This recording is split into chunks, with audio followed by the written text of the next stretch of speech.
This is Shevii of Parshas Matos, the first of the double Parshas this week. Our double Parsha, the first one in it, and it is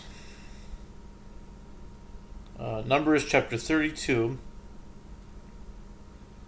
verse 20 through 42,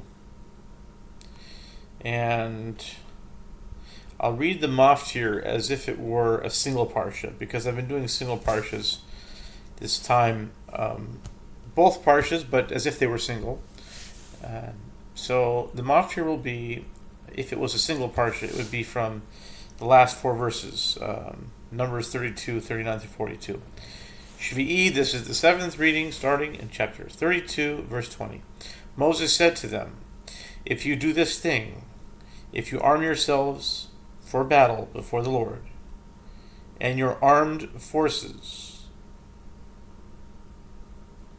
crosses the Jordan before the Lord until he has driven out his enemies before him, and the land will be conquered before the Lord. Afterwards you may return, and you shall be freed of your obligation from the Lord and from Israel, and this land will become your heritage before the Lord.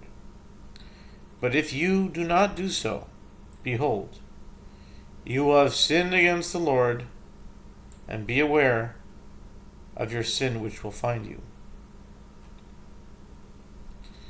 So build yourselves cities for your children, and enclosures for your sheep, and what has proceeded from your mouth you shall do." The descendants of Gad and the descendants of Reuben spoke to Moses, saying, "Your servants will do as my master commands. Our children and our wives, our livestock and our cattle will remain there in the cities of Gilead.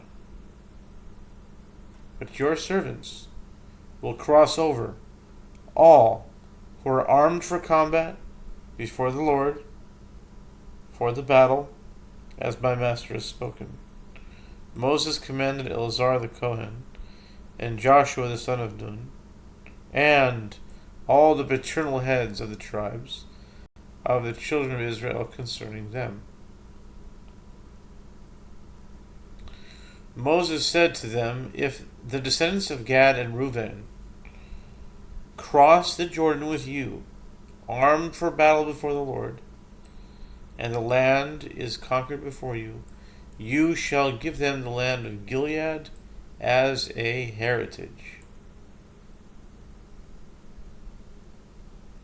But if they do not cross over with you, armed for battle, they shall receive a possession among you in the land of Canaan." The descendants of Gad and the descendants of Reuben answered, saying, "We shall do as the Lord has spoken to your servants. We shall cross over in an armed force before the Lord to the land of Canaan, and then we shall have the possession of our inheritance on this side of the Jordan." Moses gave the descendants of Gad and the descendants of Reuben and half the tribe of Manasseh the son of Joseph the kingdom of Sihon, king of the Amorites, and the kingdom of Og, king of Bashan, the land together with its cities within borders, the cities of the surrounding territory. The descendants of Gad built Dibon, Ataroth, and Aroer, and Ataroth, Shofan, Jazer, and Yogbaha, and Beth Nimrah and Beth Haran, fortified cities and sheepfolds. The descendants of Reuben built Heshbon, Alealeh, and Kiryataim, and Nebo and Balmaon, their names having been changed, and Sibmah, and they were called with the names of the cities they built. The children of Machir, the son of Manasseh, went to Gilead and conquered it, driving out the Amorites who were there. Moses gave Gilead to Machir, the son of Manasseh, and he settled in it. Yair